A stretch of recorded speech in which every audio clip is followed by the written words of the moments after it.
আসসালামু আলাইকুম। আশা করি আল্লাহর রহমতে সবাই সহি সালামতে ভালো আছে। সবাইকে পবিত্র রমজানের শুভেচ্ছা। রামাদান কারিম।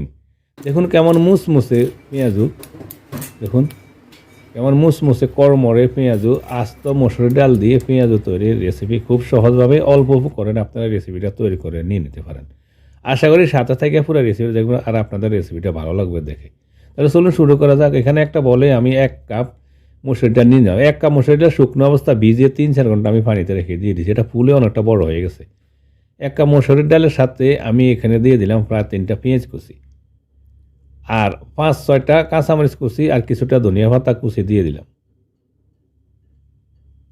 এরপরে দিয়ে দিব 1 চা চামচ আদা বাটা, আর 1 চা চামচ দিলাম রসুন বাটা, আধা চা চামচ হলুদের গুঁড়ো, আধা চামচ দিলাম লাল মরিচের গুঁড়া, আধা চামচ দিব ধনিয়া গুঁড়া, আর আধা চামচ দিলাম জিরা গুঁড়া। এবার স্বাদ মতো লবণ দিয়ে দিলাম। স্বাদ মতো লবণ দিয়ে আমি প্রথমে হাত দিয়ে একটু মথে নিব। হাত দিয়ে একটু মথে নেওয়ার পরে আমি এতে অ্যাড করব ময়দা। আমি ময়দা দিয়ে ক্রিসপি পেঁয়াজ তৈরি করবো আজকে ইনশাল্লাহ। এবার এখানে আধা কাপ ময়দা দিয়ে দিলাম। ময়দা দিয়ে একটু মেখে নিব। এখানে আমার কিছুটা পানি দেওয়ার প্রয়োজন আছে, যেহেতু আমি ময়দাটা দিছি। এবার কিছুটা পানি দিয়ে দিলাম, পরিমাণ মতো কিছুটা পানি, প্রায় কোয়ার্টার কাপ হবে। পরিমাণ মতো কিছুটা পানি দিয়ে ভালো করে এইভাবে মেখে নিয়ে নিলাম। প্রিয় দর্শক, রেসিপিটা যদি ভালো লাগে আমাদের চ্যানেলটা সাবস্ক্রাইব করে আমাদেরকে সাপোর্ট করতে পারেন প্লিজ। এবার চলে আসলাম চুলায়। একটা প্যানে আমি পরিমাণ মতো কিছুটা তেল ঢেলে দিলাম।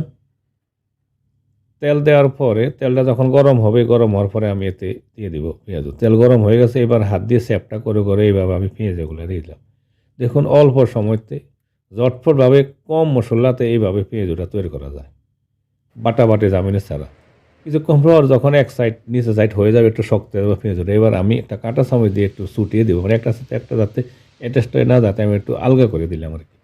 আলগা করে দেওয়ার পরে যখন এক সাইড হয়ে যাবে, এবার আমি উল্টে দিব। একটা কাঁটা চামচ আর একটা চাকনি চামচ দিয়ে আমি একটু উল্টে দিলাম।